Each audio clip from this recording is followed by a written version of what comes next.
guys, and welcome to Flowers, the tale of the girls who grow with the season. So, first thing is first, we need to find out if there are voices. Yes, there are. So, can we turn it off? Like at all? There we go. Okay, got it. Alright. I think it's good. Should be. Yes. Okay, exit. Ah! Start. Start! By the way, if you haven't noticed, guys, this is a demo. So...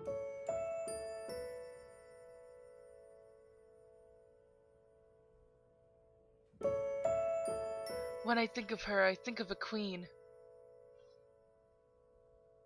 A beautiful queen spoiled beyond repair.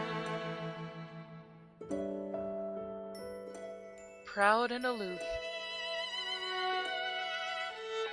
With no qualms about hurting others.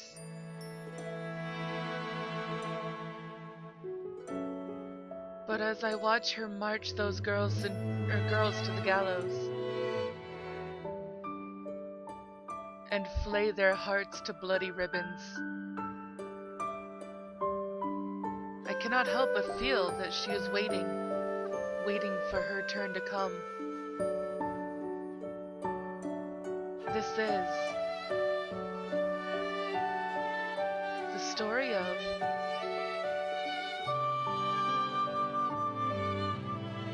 my encounter with Queen.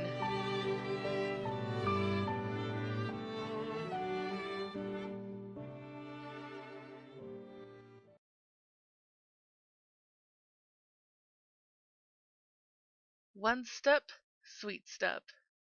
Yeah, so this demo covers chapter 2, so I don't know what that's about.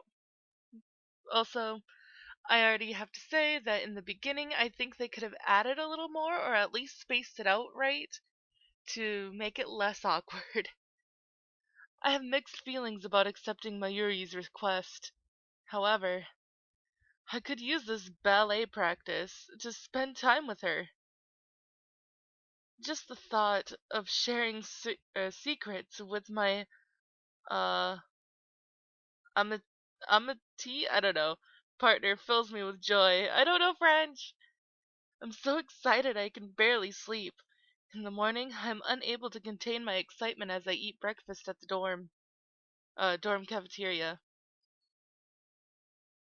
After breakfast, the feeling lingers with me until I go to take my bag from my room so I can go to class. Yes. A sense of something being off stops me in my tracks. I see them as I'm reaching up for my school bag on the top of our triple bunk bed. Oh?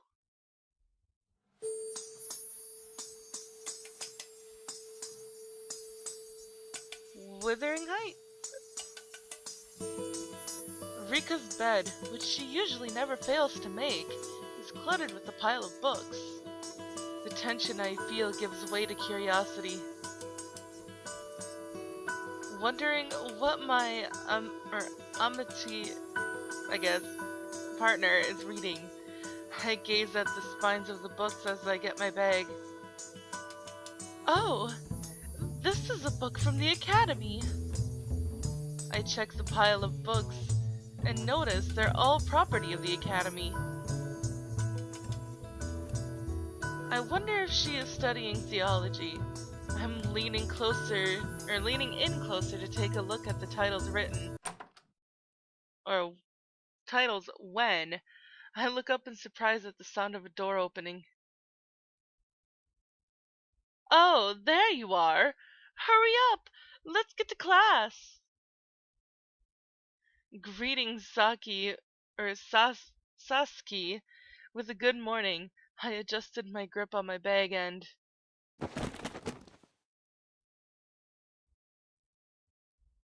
Oh, the books! I must have knocked them over with my bag. I rushed to stack them back up on the bed. What's the matter? Let's go! Just a minute, I need to pick these. I see a familiar title written on the book's spine. This is Wuthering Heights. One of the missing books. Why is it here? What about the other ones?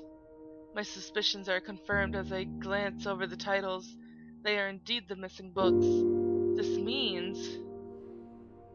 What's up, So? What have you got there? She pries at the book in my hands. I'm gonna hide it. Frantically, I hide the title behind my back. If you're so desperate to hide it, it must be something interesting. No, this is, well... Isn't that the class president's bed? Is that her dirty little secret? I shake my head, but Ichigo seems to have gotten the wrong idea as she slowly advances me. Don't worry, if it's what I think it is, I'll keep it a secret. No sooner had she said this than she springs towards me. What? Come on, just give it to me. Oh, no, don't touch me there! Ah! Ichigo grapples me as she tries to take the book. Her small hands roam over my hips, my stomach, and my chest, and I let out a shriek of embarrassment. Shriek! As I try to escape, I end up losing my balance and fall down hard on my behind. Oh no, I'm sorry, are you okay? Yeah, I'm fine. Oh. Oh, you dropped this, so I picked it up. Is this what you were hiding? This isn't one of those naughty books, is it? I take hold of her outstretched hand, then accept the book from her. Thank goodness! Wuthering Heights doesn't seem to have gotten ripped or crumpled anywhere. Huh? That's Wuthering Heights? I couldn't read it since it was all in English. She looks at me with a blank face. I suppose she doesn't understand the Roman letters. Perhaps she realizes she went a little overboard. That's one of the books that were stolen, isn't it? With those words, all my efforts to hide it were rendered futile.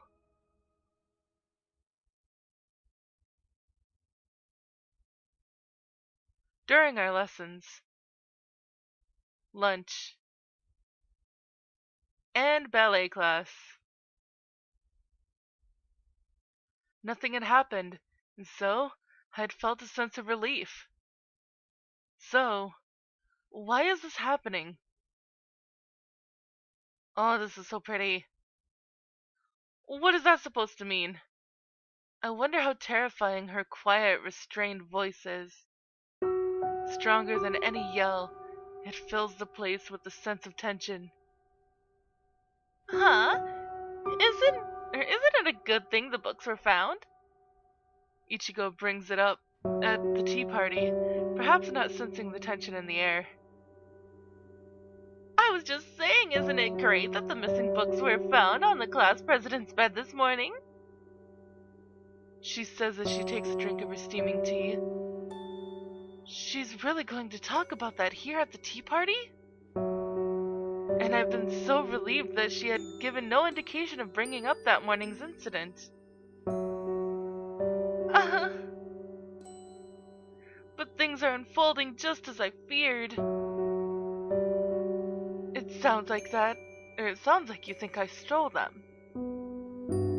Oh, Well, when you put it that way, so it does. Maybe that's why So was trying to hide them. Shirahane was?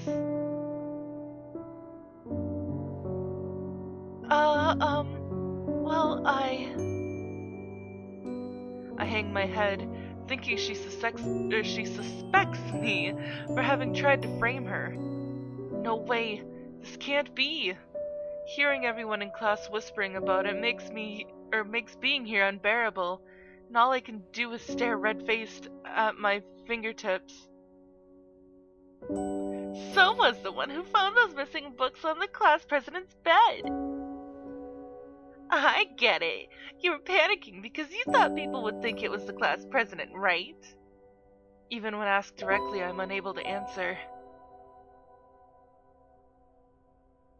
The way you say it sounds like Shirahane could have panicked when you saw her planting the books on my bed. You know? Huh? No way! So is such a good person. She would never do a thing like that. I would have to agree. Ringo says as she takes a bite of a donut. I'm happy to have both the sisters on my side, but if that's the case, then that means you think I'm the book thief, doesn't it? My heart aches at Rika's icy tone. Come on, President. You don't have to be so serious. Maybe the books just piled up on your bed because you thought the whole process of checking them out was a pain in the neck.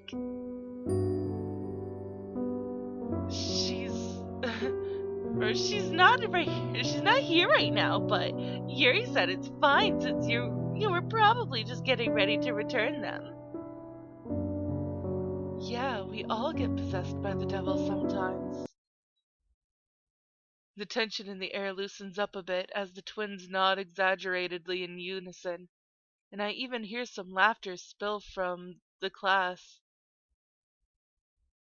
This is not a joke. Hanabishi? I said this is not a joke. I despise people who do not follow rules. Of course, I would not do such a thing. That's why... Eek! That is why I will not allow this. I did not put stolen books on my own bed, I swear. Everyone whispering in class falls silent at Rika's uncharacteristically forceful tone. However,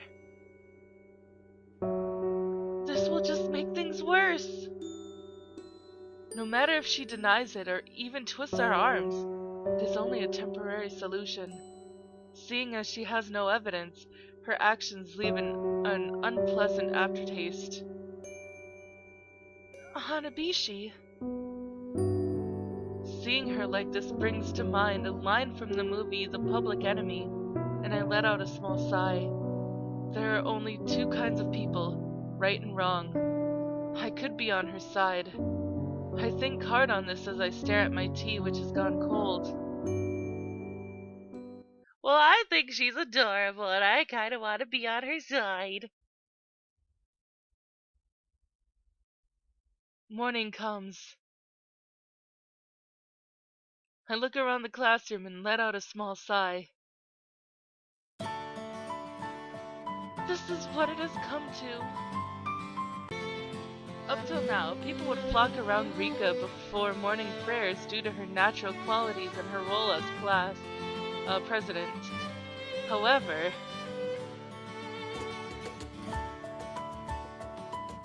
now there is no one around her. Perhaps that is why there is something in the air surrounding her that seems to have hardened. She's the same as me.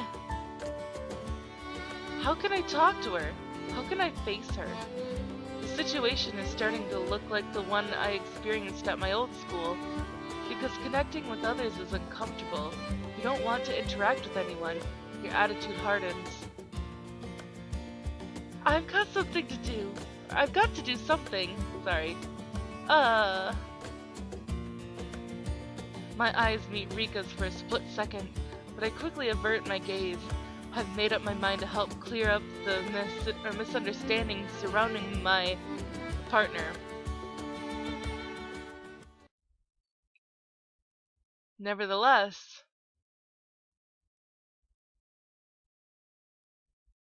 how can I find the culprit? After class, I rack my brain in an empty hallway.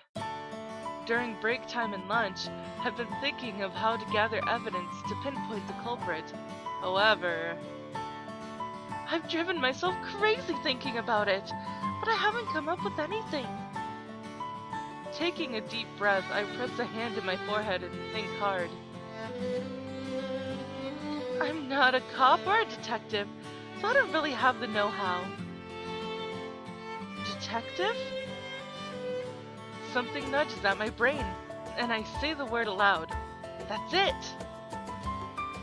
It's not about what I would do, but what the characters in my beloved detective novels would do. When I was alone, I would devise a game of make-believe for myself. Whoops, whoops, whoops, whoops. Shit. Shit. Oh, this is backlog. I would enjoy pretending to be my favorite characters and thinking about what they would do. Okay, there we go. If I were a detective, what would I do? If I were a detective in a movie or a novel, first, I must go to the scene of the crime. Thinking that a detective would surely say to return to the scene of the crime, I head back to the dormitory.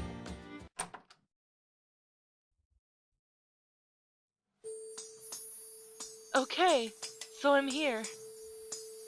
I move towards Rika's bed, where the books had been, and stand there stock still. It's not like I can take fingerprints. If this were a movie, I would take a strand of hair from her bed and run a DNA test, but obviously I do not have access to such technologies.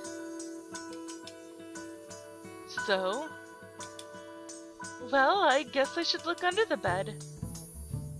My grandfather taught me that people hid secrets beneath their beds, and I shouldn't disturb them. So I shouldn't, but then again, I can't do this. Naturally, I am reluctant to snoop in someone's private space. Plus, there is probably no private place I would want someone touching less than my bed. What should I do? I reach my hand out and pull it back. Conflicted, I repeat the motion a few times until... What are you doing? I jump, hearing an unexpected voice over my shoulder. Timidly, I turn around to see... Hanabishi! She has somehow managed to sneak up on me, and now stands with her hands on her hips, searching me with her eyes. I asked, "What are you doing?" Well, you see, were you perhaps trying to plant something in my bed? She smiles emotionlessly, and I shake my head vigorously, her face still a mask of suspicion. She looks down at my clenched fists. Looks like you aren't holding anything. I should just say it. What? She'll probably just tell me to mind my own business. You see, I'm not angry, just tell me what you're doing here. My face reddens and my throat dries up at her rigid tone of voice. Shirahane? Her tone is sharp. I'm looking for the culprit. Culprit? You mean... the person who made it look like you took the books. I never thought it was you, Rika. my faint words gradually strengthen into a shout. But this is all the time that I have for this episode, so if you liked it, please give it a big thumbs up down below. And I will see you guys in the next video. Bye bye!